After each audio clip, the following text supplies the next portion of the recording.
In the golden era of American muscle cars, when horsepower roared louder than corporate restraint, giants like the Dodge Charger, Chevrolet Chevelle SS, and Pontiac GTO dominated the public imagination. Yet one car often overlooked in this pantheon of performance was the Buick GS455.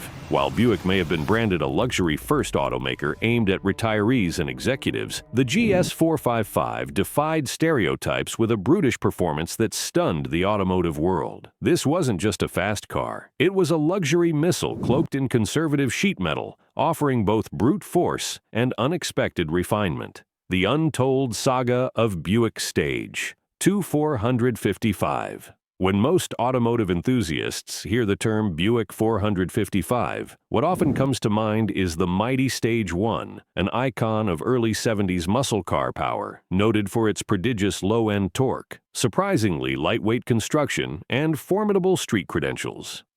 However, few realize that deeper within Buick's high-performance legacy lies the mythic and mysterious Stage 2, a dealer-installed, race-oriented variant that never saw mass production, yet cemented itself in automotive lore as one of the most formidable and rare performance packages ever offered by an American automaker.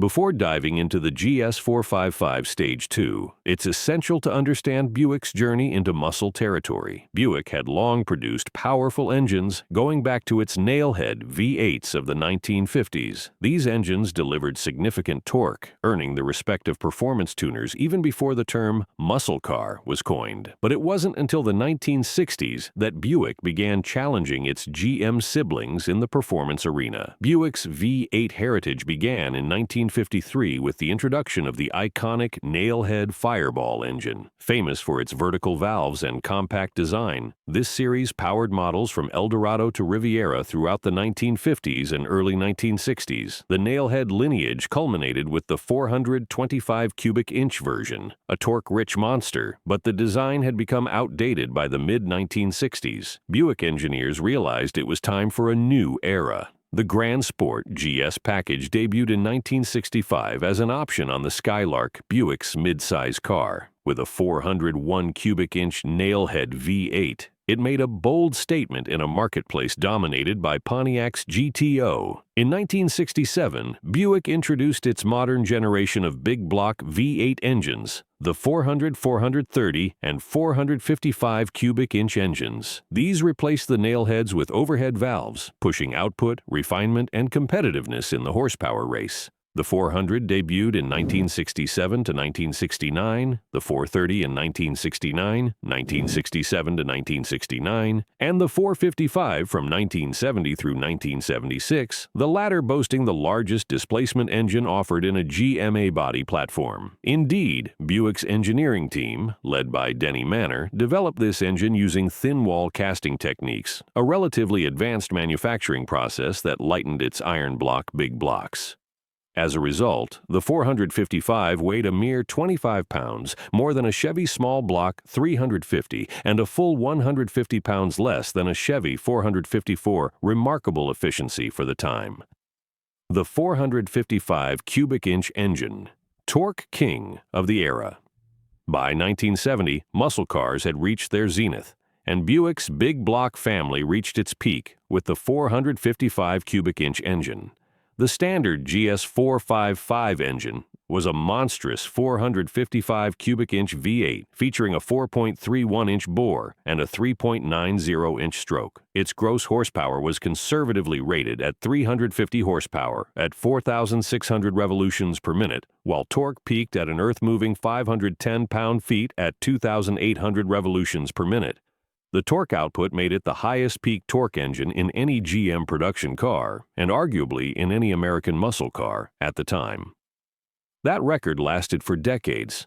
This torque translated into raw real-world acceleration. Even though 360 horsepower Stage 1 versions were similar on paper, actual dyno numbers revealed outputs in the range of 376 to 382 horsepower gross.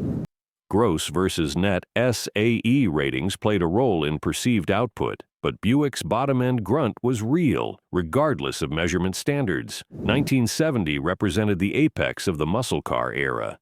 GM had lifted its 400 CID displacement limit on intermediates, and emission controls remained moderate. The political, economic, and regulatory storms of the 1970s had not yet hit, meaning Buick was free to unleash its big block without restraint. Models like the GS455 and GSX were launched with fanfare, packing the biggest engine and performance support Buick had ever offered. The GS455 wasn't just about straight-line speed. It featured refined interior appointments, full instrumentation, and comfort options that made it the most luxurious of all GM's muscle offerings. But Buick had more in store. The Stage 1 Performance Package. The Stage 1 package was Buick's factory performance option for the 455 starting in 1970. This included a more aggressive and hotter camshaft with more lift and duration, performance and better flowing heads with larger valves, slightly higher compression, 10.5 to 1 versus 10-1, tighter carb tuning with the Rochester Quadrajet, heavy-duty oil pump pickup, and improved ignition timing. 1970 not only saw Buick offer power, but style to match. The GSX, essentially a GS455 on steroids, featured aggressive bodywork, spoilers, and graphics in either Saturn Yellow or Apollo White. Just 687 GSX models came off the line in 1970, making them extremely rare. The GSX, with or without the Stage 1 engine, added performance suspension components and broad appeal among buyers tired of Buick's conservative reputation. The synergy between muscle and styling made it Buick's most extreme version of the GS concept. The Stage 1 GS455s were formidable street and strip machines, capable of sub-13-second quarter-mile times with little more than sticky tires and a good launch. But for a small number of racers and dealers looking for even more, Buick offered something even more radical: Stage 2. The legend of Stage 2. Unlike the Stage 1 package, which was a regular production option, the Stage 2 existed in a hazy middle ground, neither a GM-backed performance package nor a garage-built hot rod.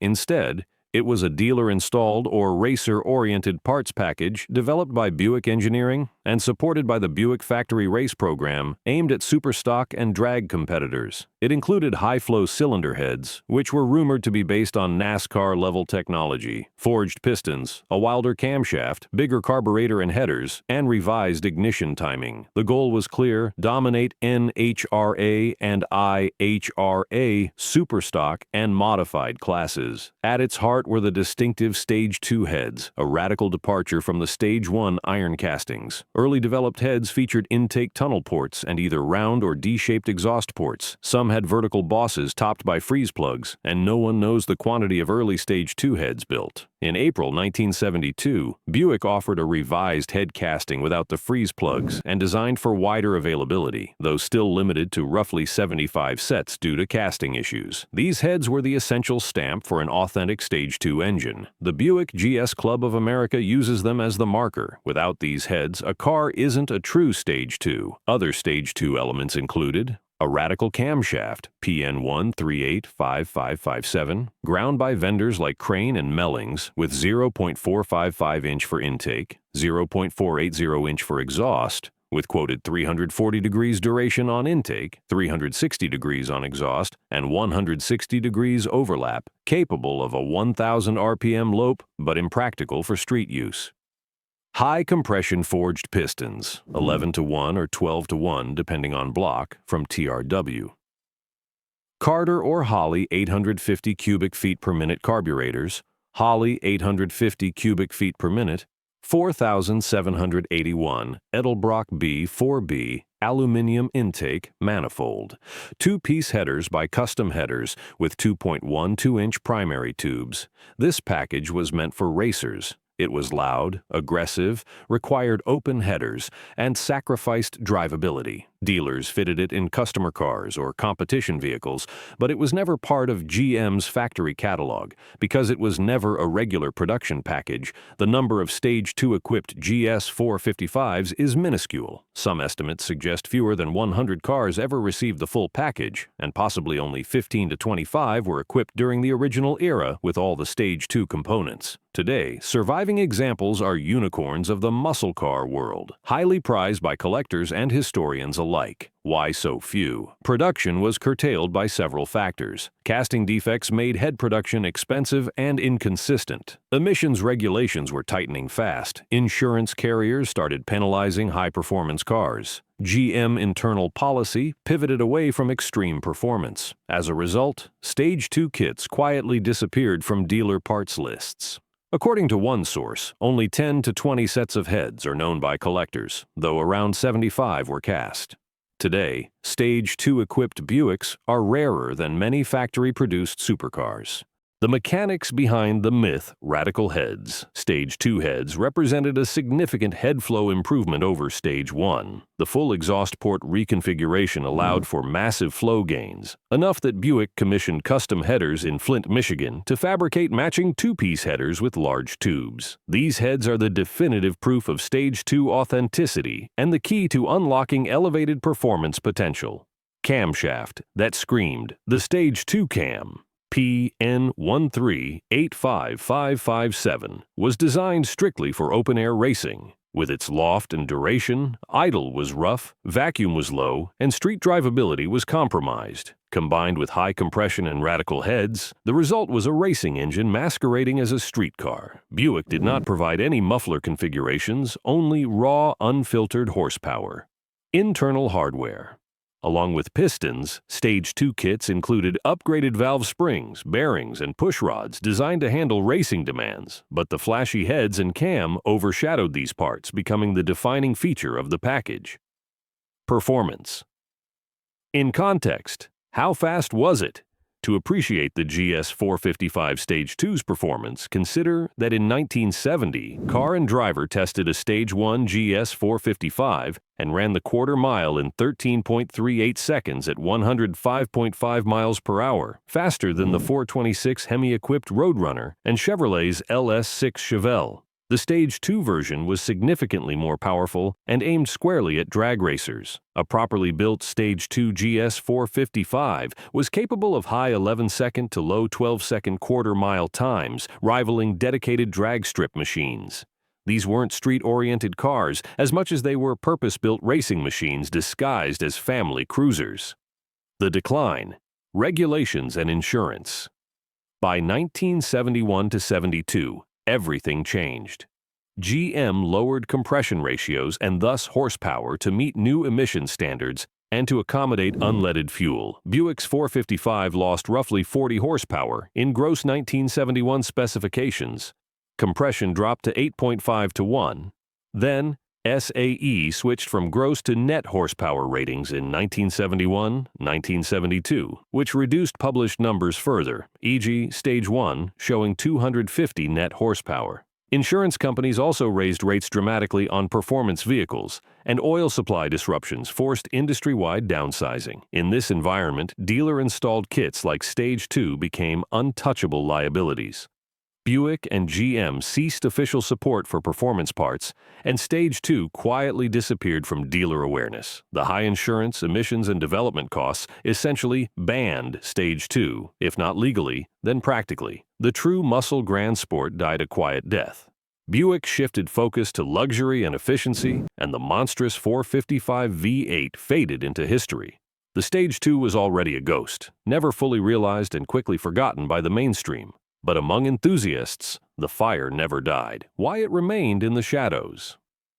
Despite its capability, the GS455 Stage 2 never gained the legendary status of the Hemi Cuda or the Yenko Camaro.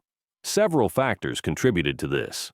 First, Buick's image hurt it in the eyes of the youth market. Unlike Pontiac, which embraced aggressive marketing with the GTO, Buick stuck to its refined image. performance buyers gravitated toward brands that oozed street cred, not ones associated with orthopedic seats and opera windows. Second, Stage 2 was never officially marketed as a regular production option, which meant that few buyers even knew it existed. It required insider knowledge or dealer connections, making it virtually invisible to the average car shopper. Lastly, 1970 marked the beginning of the end of the muscle car era. Rising insurance costs, looming emissions regulations, and the 1973 oil crisis soon made big block monsters a liability. Buick itself pivoted back toward luxury and efficiency, letting the muscle market go fallow.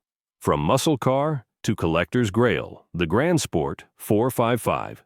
Stage 1 became a highly sought-after classic by the 1980s, as muscle car nostalgia took hold among a generation that had grown up idolizing Detroit iron. But it wasn't until the early 2000s that Stage 2 cars, many of them built in garages, others by original racers, began to receive the spotlight they deserved. A properly built Stage 2 GS became a sleeper grail, rare, factory-authentic in spirit, but with the horsepower and historical pedigree to run with the best. Stage 2 equipped cars became stars at events like the GS Nationals in Bowling Green, Kentucky, where restored Buicks with Stage 2 heads, cam packages, and headers regularly posted 10 to 11-second quarter miles, all while wearing stock-appearing trim and full interiors. Why Stage 2 still matters. The Buick GS. Stage 2 stands as one of the rarest and most legendary muscle cars ever created, with fewer than 75 sets of its specialized heads produced and under 24 verified cars known today. These vehicles, a Buick GSX factory test mule, a Jones-Benesek drag-winning car, and the Wile E. Coyote Turner NHRA/NMCA Race GS, are the crown jewels for Buick collectors.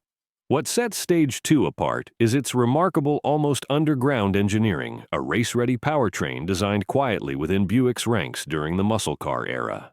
Unlike the more street-friendly Stage 1, Stage 2 pushed boundaries with radical valve train upgrades, optimized airflow, and aggressive performance at the cost of drivability. Though urban myths claim over 420 horsepower, dyno-tested figures place output closer to 360 to 380 horsepower, with massive torque being its true weapon. Stage 2 cars weren't built for comfort or legality. They were born to win at the drag strip. Open headers, lumpy idles, and inoperable vacuum accessories made them unsuitable for daily driving, but ideal for domination at the track.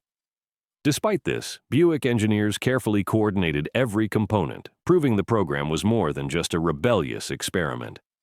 Today, the legacy continues through aftermarket reproductions, though original Stage 2 components, especially the rare iron heads, are highly coveted collector items. Enthusiastic groups and clubs have worked to preserve the heritage, and as values of vintage muscle cars climb, Stage 2-equipped GS455s have become almost mythical. Ultimately, the GS Stage 2 isn't just a car, it's a testament to what Buick could have been in high-performance circles. It defied stereotypes, showcasing how a luxury brand could unleash raw power with elegance. In a modern world of overhyped horsepower, the Stage 2 reminds us that some of the greatest legends are whispered, not shouted. It was a warning shot from the quiet corners of Detroit, and it's still echoing. The Buick GS Stage 2 remains one of the most compelling what-ifs in muscle car history, a machine born of passion, precision engineering, and quiet rebellion. Though not officially banned, the Stage 2 project was ultimately sidelined by a perfect storm of tightening regulations, rising insurance costs, and internal production constraints. Rather than becoming a factory-celebrated performance icon, it was relegated to the shadows, an underground legend built on whispers, race wins, and a handful of iron castings.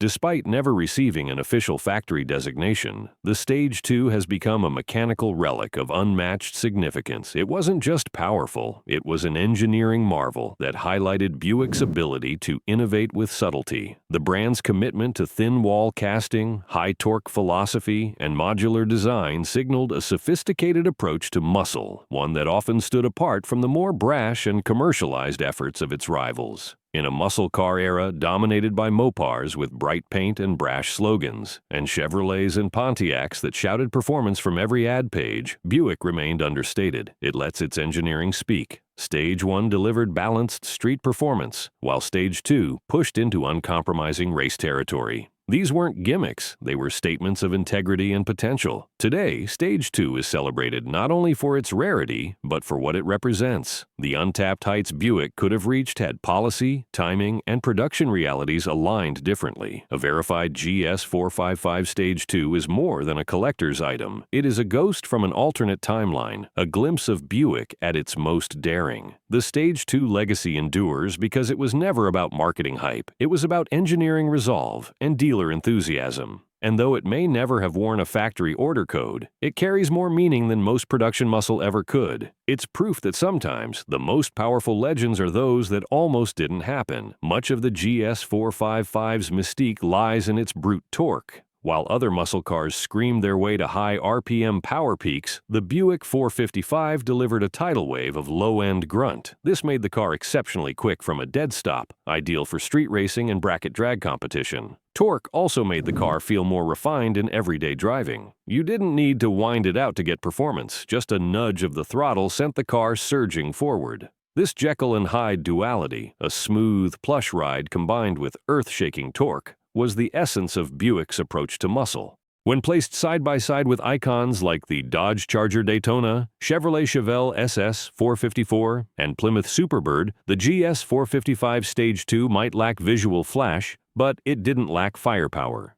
The LS6 Chevelle SS 454, perhaps the GS455's most direct rival, was officially rated at 450 horsepower and had similar quarter-mile performance. However, the GS had more torque and, many would argue, superior fit and finish. The Pontiac GTO Judge was more flamboyant but didn't outperform the GS455 in real-world testing. And while the Hemi Mopars were legends on the track, they were expensive, difficult to tune, and far less street-friendly than the Buick. In an era defined by excess color and youth rebellion, the Buick GS455 Stage 2 was an anomaly. It didn't need stripes, spoilers, or shaker hoods to earn respect. It just showed up, grumbled menacingly at idle, and tore down the quarter mile like a cannon shot wrapped in leather seats. It was the muscle car for the man who wanted to be underestimated and then blow past you while adjusting his tie. While it never gained the marketing glamour of some of its rivals, the GS455 Stage 2 has, over time, earned its rightful place among the elite. It represents a rare breed of car, one that combined uncompromising performance with class, engineering precision, and raw American power. For those lucky enough to have seen one run, or better yet, driven one,